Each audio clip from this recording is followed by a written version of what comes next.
ओम गणेशाय नमः। ओम नमः शिवाय। मैं निखिल ज्योतिष आचार्य आप सभी का मेरे चैनल पर पुनः स्वागत करता हूं।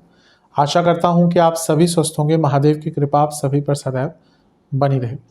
ये वीडियो सिंह यानी कि लियो के लिए अत्यंत विशेष है, क्योंकि यह वीडियो है मंगल महाराज के राशि परिवर्तन के बारे में। मंगल यानी कि मार्स 20 अक्टूबर को राशि परिवर्तन कर रहे हैं। वैसे तो मंगल आपके 12वें घर यानी कि कर्क में बहुत लंबे टाइम तक रहेंगे, 21 जनवरी तक रहेंगे, लेकिन इस राशिफल को केवल 20 अक्टूबर से 7 दिसंबर तक का कंसीडर कीजिएगा, क्योंकि उसके बाद 7 दिसंबर को मंगल वक्री हो जाएंगे, तो वहाँ से प्रभाव बदलेगा। पूरा प्रयास रहेगा मेरा कि उस पर एक अलग से वीडियो बनाऊँ, लेकिन इस वीडियो को केवल आप 20 अक्टूबर से 7 दिसंबर तक का ही मानिएगा।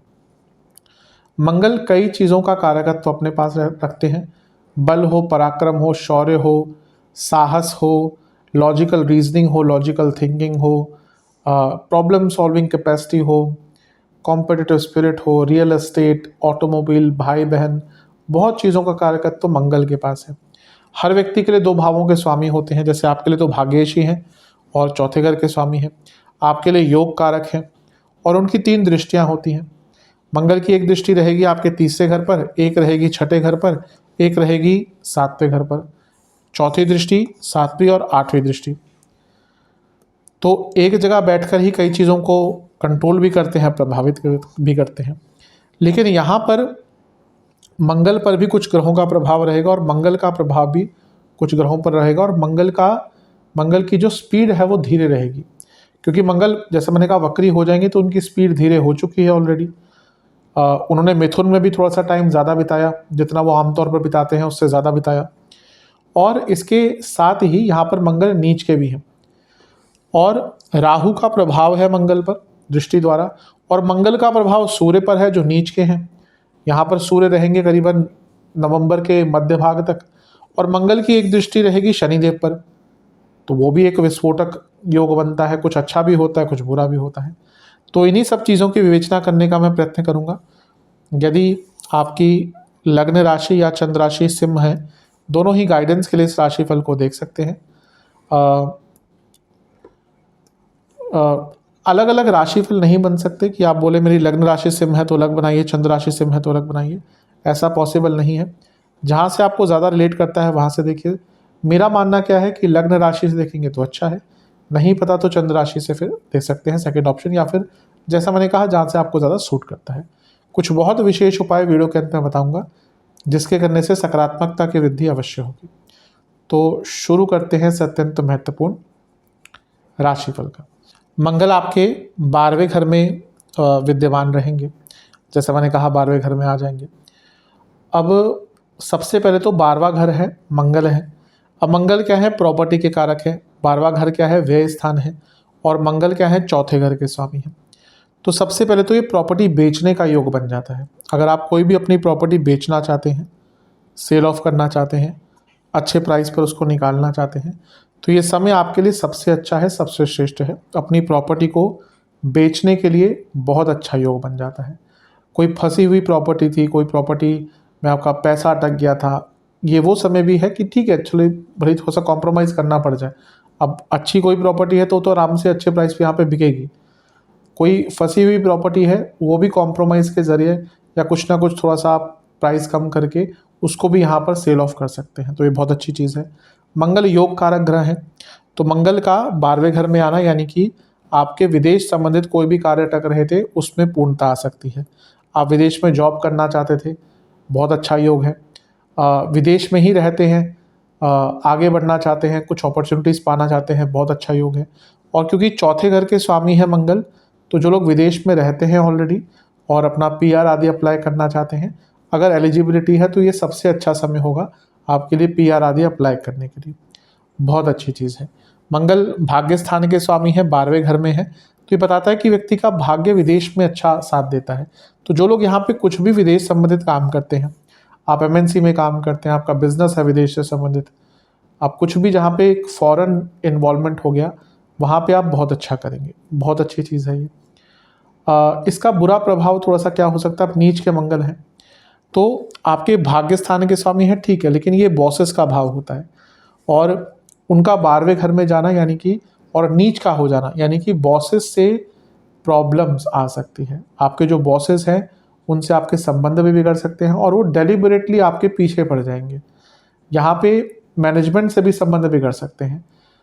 सबके लिए बुरा नहीं होगा या सबके लिए जो मैं बताने जा रहा हूँ वैसा प्रभाव नहीं रहेगा, लेकिन हाँ, यहाँ पर कुछ लोगों के लिए जॉब जाने का योग भी बन सकता है। क्यों?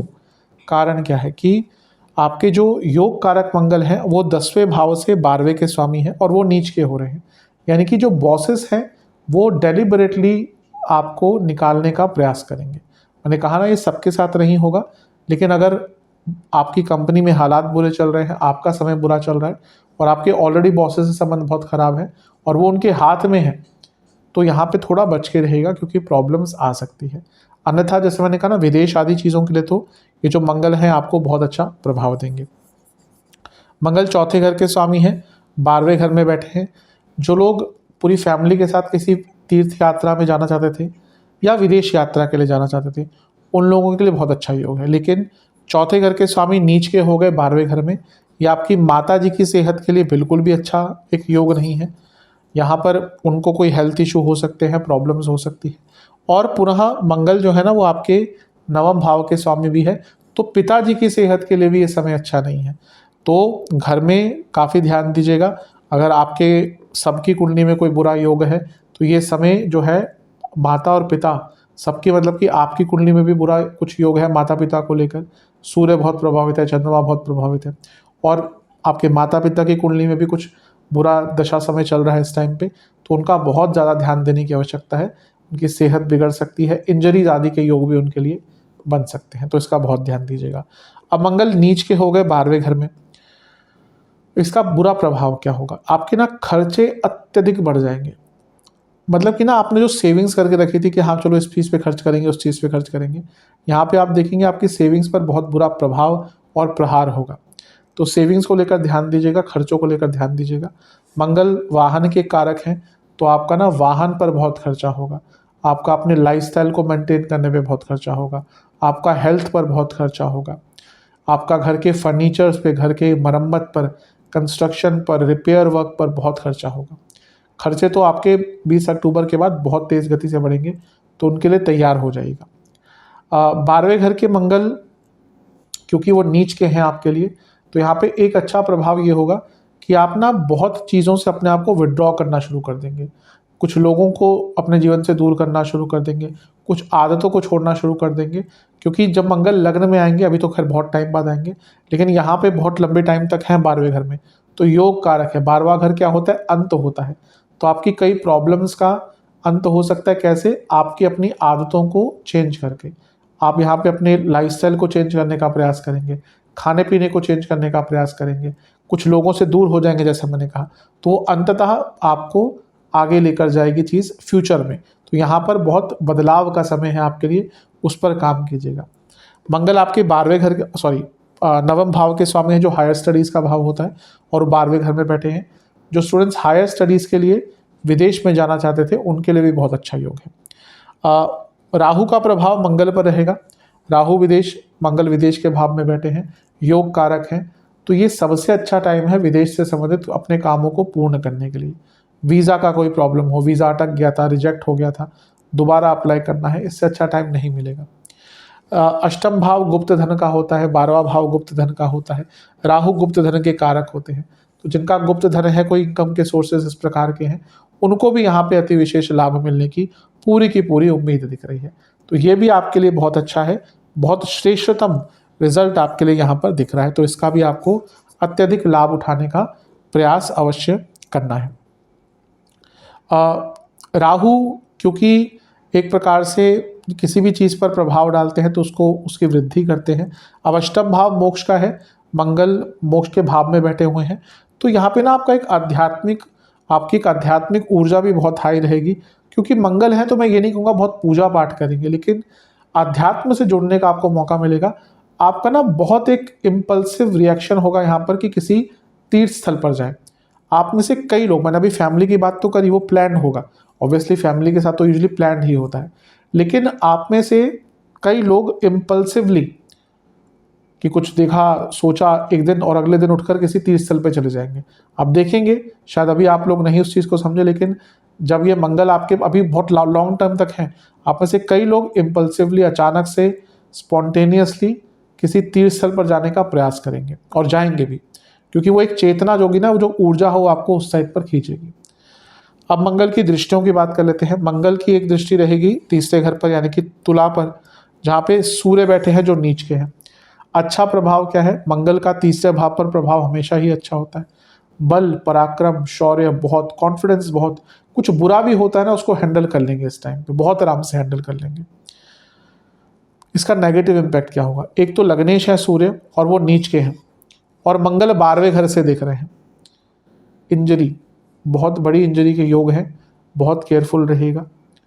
यहाँ पर एक्सीडेंट के योग भी बन जाते हैं, इंजरी के योग भी बन जाते हैं, क्योंकि सूर्य नीच के हैं। और सूर्य की हम बात करें तो जैसे कहते हैं ना, कहते हैं कि फ्रैक्चर आदि के योग भी बन जाते हैं, कि आप गिरे, चोट लगी और फ्रैक्चर हो गया, क्योंकि हड्डियों का यहाँ पे सूर्य के कारण लेना देना आ गया। तो बहुत ध्यान यहाँ पे रखने की आवश्यकता है। मंगल 12वें घर में बैठते हैं तो अपने आप में पाँव की चोट के, इवन सर की चोट के योग बना देते हैं। अब उनका लग्नेश पर भी प्रभाव आ गया, यानी कि चोट चपेट के कारक है। ये समय आपके भाई और बहनों के लिए भी अच्छा नहीं होगा। नीच के सूर्य तीसरे घर में अपने आप में बुरे होते हैं उनकी सेहत के लिए। मंगल का प्रभाव यानी कि आपके भाई बहनों को भी इंजरी आदि के योग बन जाते हैं। यहाँ पर बल, पराक्रम, शौर्य सब कुछ रहेगा, आगे बढ़ पाएंगे, बस ओवर कॉन्फिडेंस से और गुस्से से बचिएगा, क्योंकि यहाँ पर मंगल का प्रभाव उन चीज़ों को भी बहुत बढ़ाएगा। अपने किसी भी कलीग पर भरोसा ना करें, यहाँ पे कलीग्स के कारण प्रॉब्लम होने की संभावना अत्यधिक बढ़ जाती है। मंगल की एक दृष्टि रहेगी आपके छठे घर पर, बहुत अच्छा है। कारण क्या है? मंगल क्या है, अपने आप में जब लीगल केसेस की बात करते हैं तो बहुत इंपॉर्टेंट हो जाते हैं, और यहाँ पर उनकी उच्च की राशि है। तो मंगल का छठे घर पर प्रभाव, उच्च की राशि पर प्रभाव, यानी कि आपका जो लीगल कार्य है, कोई अटक रहा था, उसको पूर्ण करने का आपको बहुत प्रयास, बहुत मदद मिलेगी। केसेस सॉल्व भी हो सकते हैं, यहाँ पे आपके फेवर में भी जा सकते हैं, कॉम्प्रोमाइज़ होने की संभावना भी बढ़ जाती है। छठा भाव जो है वो कंपटीशन का ओवरऑल होता है, तो स्टूडेंट्स को बहुत सहायता मिलेगी। कि करियर का एक इंपॉर्टेंट भाव होता है, तो कार्य क्षेत्र में कॉम्पिटिटिव रहेंगे। कोई प्रॉब्लम भी आती है तो उसको निपट लेंगे आराम से, उसको हैंडल कर लेंगे। लेकिन मंगल का प्रभाव, मंगल 12वें घर में है, योग कारक है, छठे घर पर प्रभाव, गुस्सा यहाँ से भी दिख रहा है, और ना आपको स्ट्रगल थोड़ा सा हर चीज़ के लिए ज़्यादा करना पड़ेगा, और फ्रस्ट्रेशन बहुत रहेगी। अपने फ्रस्ट्रेशन पर कंट्रोल कीजिएगा। सिंह अग्नि तत्व है, मंगल अग्नि तत्व है, तो ये दोनों ही चीज़ें जब एक प्रभाव से एक दूसरे के आसपास आ रही हैं तो आपका एग्रेशन बहुत बढ़ सकता है। कोई स्टूडेंट्स का कॉम्पिटिटिव एग्जाम है, उनको यहाँ पर बहुत सफलता अवश्य मिलेगी। छठा भाव जो होता है वो व्यक्ति के अंदर डिटर्मिनेशन भी बढ़ाता है, और क्योंकि मंगल आपके तीसरे और छठे दोनों भावों को देख रहे हैं, जो उपचय भाव है, आपके अंदर जो संकल्प शक्ति और जो ऊर्जा है और जो डिटर्मिनेशन है वो अलग ही लेवल पर रहेगी, तो इसका लाभ उठाइएगा। अब चलते हैं मंगल का प्रभाव सप्तम पर और शनि पर। अब क्या है कि शनि बैठे हैं सप्तम में और मंगल का प्रभाव भी आ गया। अब मंगल योग कारक हैं, आपके भाग्येश हैं, चतुर्थेश हैं, तो एक प्रकार से बिजनेस के लिए अच्छा होगा, क्योंकि योग कारक ग्रह का प्रभाव, वो भी सप्तमेश पर जो बिजनेस के स्वामी हैं। बिजनेस में आपको इन्वेस्टमेंट का मौका मिल सकता है, यानी कि अगर आपको इन्वेस्टर्स चाहिए थे वो मिल सकते हैं। बिजनेस में कुछ बड़े बदलाव लाने का मौका मिल सकता है। मंगल और शनि साथ में, यानी कि मशीनरी, तो अगर कोई मशीनरी आपको चेंज करना चाहते हैं बिजनेस में, कोई नई मशीनरी इंट्रोड्यूस करना चाहते हैं बिजनेस में, बहुत अच्छा योग है। तो ये सारी ही चीज़ें बहुत अच्छी दिखा रही है। नेगेटिव क्या होगा? ये मंगल 12वें घर में आए तो क्या बना? मंगल दोष। और सप्तम भाव में शनि ऑलरेडी है, जो वैसे ही मैरिड लाइफ के लिए अच्छे नहीं होते। और मंगल छठे घर को भी देख रहे हैं, जो 7वें से 12वां है, और मंगल आठवीं दृष्टि से 7वें घर को देख रहे हैं। मंगल दोष, शनि, मंगल शनि, मंगल का प्रभाव छठे पर जो सप्तम से 12वां है। मैरिड लाइफ में तो यहाँ पे हाहाकार मच सकता है, बहुत बड़े झगड़े। जिनकी प्रॉब्लम चल रही थी उनके तो झगड़े होंगे ही। यहाँ पे ना जिनकी मैरिड लाइफ ठीक ठाक भी चल रही थी, उनके लिए भी अचानक से बुरा प्रभाव हो सकता है। और जैसा मैंने कहा, छठे भाव को देख रहे हैं, जिनका ऑलरेडी बहुत वाद विवाद चल रहा है ना, वो तो इवन डाइवोर्स तक भी अचानक से पहुंच सकते हैं। तो थोड़ा सा केयर दिखाइएगा, यहाँ पर बहुत केयरफुल रहने की आवश्यकता है आपको। जितना यहाँ पे केयर बरत सकते हैं अपने चीज़ों में, उतना आपके लिए अच्छा रहेगा, उतना आपके लिए श्रेष्ठ रहेगा। बाकी सब चीज़ों पर ठीक है, बस जैसे मैंने कहा ना, ओवरऑल अपने इंजरीज और अपने खर्चों पर जितना नियंत्रण रख सकते हैं उतना अच्छा। जो अच्छे प्रभाव हैं उनका लाभ उठाइएगा, जो बुरे प्रभाव हैं उनसे बचने का प्रयास कीजिएगा। सेहत वाइज मैं ये कहूँगा, जिनको बीपी की प्रॉब्लम है, हृदय के रोग हैं, नसों के रोग रहते हैं, उनको दिक्कत पड़ेगी। बॉडी में इंडाइजेशन बहुत रहेगा, साथ में एसिडिटी बहुत रहेगी, और चोट चपेट के योग आपके पाँव के या सर के बन ही जाते हैं। इसके साथ ही विशेषतः जिनको चेस्ट की कोई भी प्रॉब्लम है, सांसों की कोई भी प्रॉब्लम है, उनकी भी दिक्कत यहाँ पर थोड़ी सी बढ़ सकती है। तो इन सारी ही चीज़ों का आपको ध्यान देना है। अब उपाय की बात कर लेते हैं। ये उपाय आपको एक ही बार करने हैं, एक ही दिन करने हैं। सबसे पहले तो एक मीठी रोटी बनानी है गुड़ के साथ, चीनी का उपयोग नहीं करना, और उसमें कुछ सौंफ के दाने और इलायची डालनी है। फिर बजरंगबली के सामने बैठकर 2 घी के दिए प्रज्वलित कर कर उनको अर्पण करने हैं, और एक सरसों के तेल का, यानी कि टोटल 3 दिए हैं। गुलाब के पुष्प अर्पण करने हैं, मीठी रोटी का भोग लगाना है। फिर वहीं पर बैठकर एक बार बजरंग बाण का पाठ करना है, और ओम भूमि पुत्राय नमः मंत्र का आपको 108 बार जाप करना है। साथ में मंगल जब नीच के होते हैं, उनका प्रभाव थोड़ा बदलता है, तो दुर्गा जी की उपासना करनी चाहिए। तो 1-2 बार दुर्गा चालीसा का भी पाठ कीजिएगा, और शिवलिंग का गंगा जल से अभिषेक कर कर, पुष्प की माला अर्पण कर कर, चंदन से विलेपन कीजिएगा, और ओम नीलकंठाय नमः मंत्र का 108 बार जाप कीजिएगा। अवश्य आपको मंगल महाराज के जो अच्छे प्रभाव हैं उनका प्रभाव ज़्यादा मिलेगा, और जो नेगेटिव रिजल्ट है उनका प्रभाव थोड़ा सा कम मिलेगा। आशा करता हूँ कि वीडियो काम आएगी। चैनल पर नए हैं, सब्सक्राइब कीजिए, वीडियो को लाइक कीजिए। मिलता हूँ आप सभी से अगले वीडियो में, तब तक के लिए ओम नमः शिवाय।